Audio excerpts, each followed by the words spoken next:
This is Brother Peter Diamond, VaticanCatholic.com. Is the current oil spill in the Gulf of Mexico predicted in the apocalypse? That's what I want to talk about in this video. This discussion is not part of our Is the World About to End video, but is a separate discussion, even though it's obviously perhaps related to it.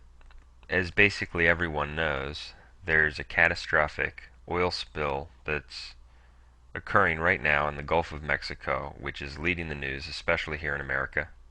It has the potential to be the worst oil spill of all time. It's already the worst environmental disaster in American history. And I think we might be seeing what is predicted in Apocalypse chapter 8, verse 8. In Apocalypse 8, 8-9, we read this, quote, "And the second angel sounded the trumpet, and as it were a great mountain, burning with fire, was cast into the sea. And the third part of the sea became blood. And the third part of those creatures died which had life in the sea.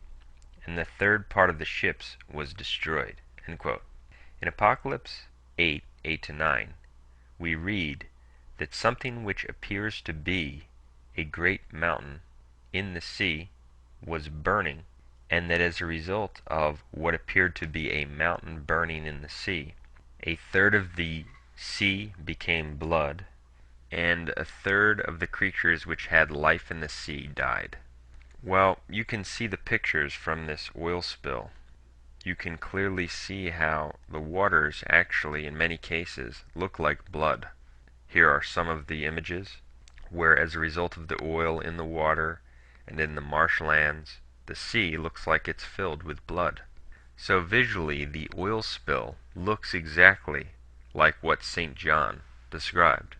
Furthermore, we read in Apocalypse 8, verse 8, that the cause of this problem, in which the sea is turned into blood, is something which appears to be, quote, "as it were a great mountain burning with fire was cast into the sea," end quote. And so he says that something that looks like a great mountain burning with fire in the sea. Well, the recent oil spill was caused by an explosion on an offshore oil drilling platform in the sea. And here are the pictures of the original explosion. You can see it looks like a mountain in the sea that's burning with fire. And keep in mind that they didn't have offshore oil drilling platforms in St. John's day. And so if he was shown a vision of this event, what else would he describe it as besides something that looks like a mountain on fire in the sea? Here's another picture. And so St. John says it seems to be, or it looks like, as it were a mountain burning with fire in the sea. And so the cause of this also seems to fit with what is prophesied. Now, is this the fulfillment? I don't know. It might be the fulfillment. I would say that it would really depend on how bad this gets. If this thing continues to spread, and it doesn't look like they can stop the oil gushing until at least August, and possibly not until December. And what's different about this oil spill from most major oil spills is that this was not an oil tanker that went down or exploded or leaked. This is an offshore operation where they're plugged into the earth, they're plugged into the sea floor, and so the oil just keeps coming. And they don't know exactly how much is coming. According to some estimates, 4 million gallons a day could be gushing. If that's the case, if this continues for some time, it will be the worst oil spill of all time. And there's talk that it could go up the East Coast, and if they can't get a handle on it, who knows how much water it could pollute. But already it has polluted 1/3 of the sea in which the oil spill occurred. 1/3 of the Gulf of Mexico is already off limits for fishermen, and it's only going to spread because the spill has just begun. And we see the sad images of the animals who are dying as a result of the oil spill, the creatures which had life in the sea dying. And it also says in Apocalypse 8:9 that the third part of the ships was destroyed. Well, how could that be fulfilled? Well, we hear about it in the news. All of the fishermen who made their living in those areas of the sea, as well as other industries and businesses which are connected to that area of the sea, their livelihoods have been destroyed. Their ships, for all intents and purposes, have been destroyed. And if this continues to spread, and more of the fishing industry is destroyed, the same will be the case wherever the oil goes. And to get an idea of just how bad this oil spill is, we should consider the following.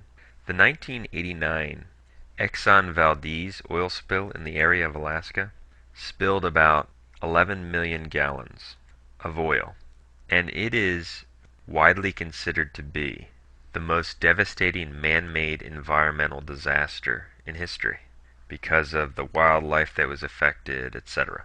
Well, the current catastrophe in the Gulf and the oil coming from it produces the equivalent of an Exxon Valdez spill about once a week, with no known endpoint because it just keeps coming out of the ground.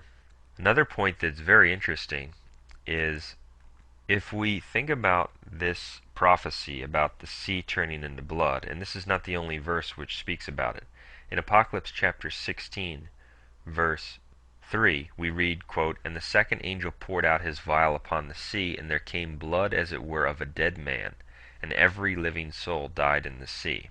End quote. This verse, Apocalypse 16:3, seems to be a restatement of Apocalypse 8, verse 8 to 9. It doesn't mention a third of the sea, but it seems to parallel it because the next verse also talks about the rivers and fountains of waters turning into blood, and that's what follows Apocalypse 8, 8 to 9. Regardless, if one believes that these verses, or one of these verses about the sea turning into blood, will have a physical fulfillment as opposed to a purely spiritual fulfillment, how would that be manifested? And manifested in a way that the general population of the world would not see it as miraculous or a sign from God. For example, God could, of course, literally turn the waters into blood from out of nowhere. But it would be hard to imagine a scenario where that would occur and the majority of the world would not recognize this as something miraculous, as a sign from God. But an oil spill, which turns the waters into what looks like blood and kills life in the sea, is also something that the general population can consider to be an accident. It is something that could fulfill what is prophesied, yet not alarm the general population which is not looking for the signs of the times. And what besides an oil spill could possibly turn the waters into blood, or what looks like blood? It's difficult to imagine another scenario. And so is this Gulf oil spill the fulfillment of Apocalypse 8, 8 to 9, and/or Apocalypse 16, verse 3? Time will tell. But the fact that it is occurring now is interesting, to say the least. At the same time that other things which are discussed in our Is the World About to End video series, which we feel very strongly about, are also being fulfilled, in our opinion. Finally, I think that this Gulf oil spill reveals something else that's important. It refutes the myth of peak oil and the false idea that America lacks natural resources, and it demonstrates that there is indeed a conspiracy to keep America reliant on foreign countries for oil and other resources. Just look at the amount of oil that is gushing from this one offshore well. Imagine if our country had dedicated its resources and energy to safe drilling for our own use, and how much that would have done economically for this country and would have eliminated the reliance on foreign powers. The fact that all of this oil is right off our shores and what we're seeing is coming from just one well is quite revealing.